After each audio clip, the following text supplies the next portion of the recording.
Bonjour à tous. Aujourd'hui, nous allons présenter en détail la clause de mobilité. La clause de mobilité peut être définie de la manière suivante. Il s'agit d'une disposition incluse dans le contrat de travail ou la convention collective qui permet à l'employeur de modifier le lieu de travail du salarié dans une zone géographique prédéfinie. Les conditions de validité d'une clause de mobilité sont strictement encadrées par la jurisprudence. Voici les principales.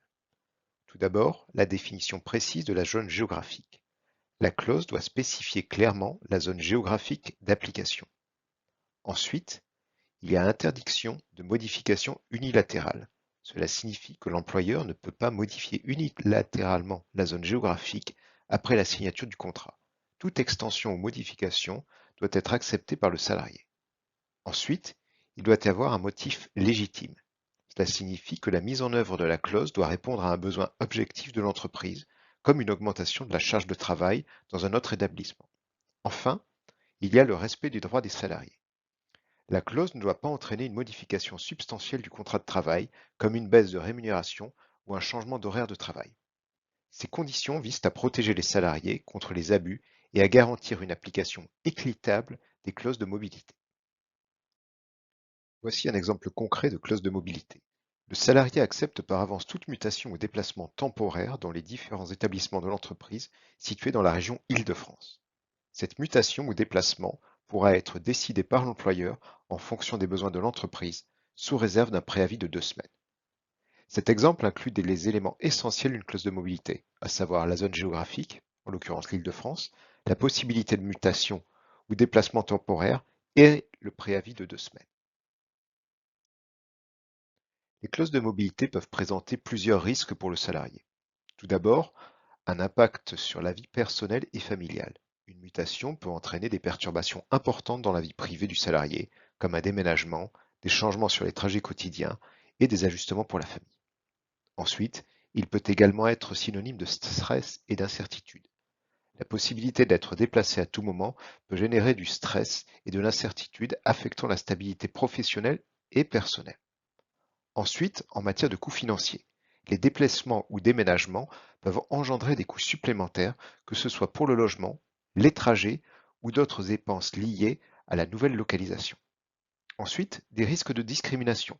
L'employeur pourrait utiliser la clause de mobilité de manière discriminatoire, par exemple pour sanctionner certains salariés. Enfin, des conditions de travail modifiées. Le nouveau lieu de travail pourrait avoir des conditions de travail différentes, moins favorables ou moins adaptées aux besoins du salarié. Ces risques soulignent l'importance de bien encadrer la clause de mobilité et de veiller à ce qu'elle soit mise en œuvre de manière équitable et raisonnable.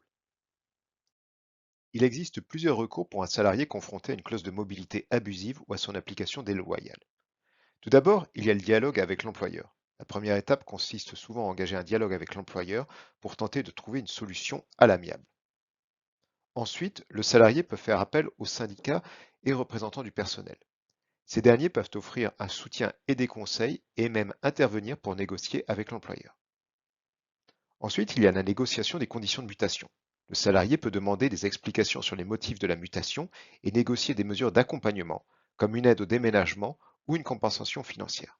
Enfin, si le litige perdure, le salarié peut saisir le Conseil des prud'hommes.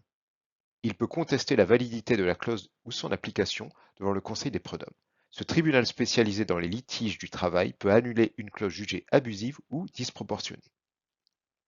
Ces recours permettent de protéger les droits des salariés et de garantir une application équitable des clauses de mobilité.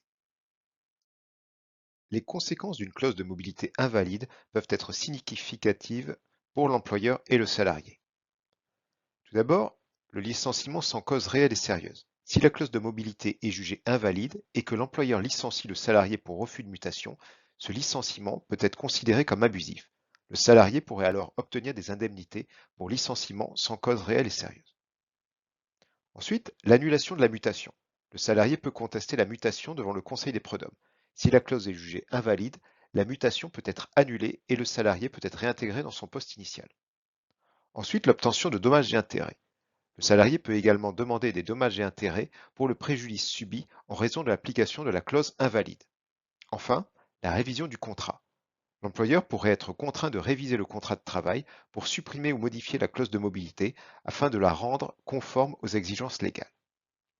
Ces conséquences soulignent l'importance pour l'employeur de rédiger des clauses de mobilité claires et conformes à la législation afin d'éviter les litiges.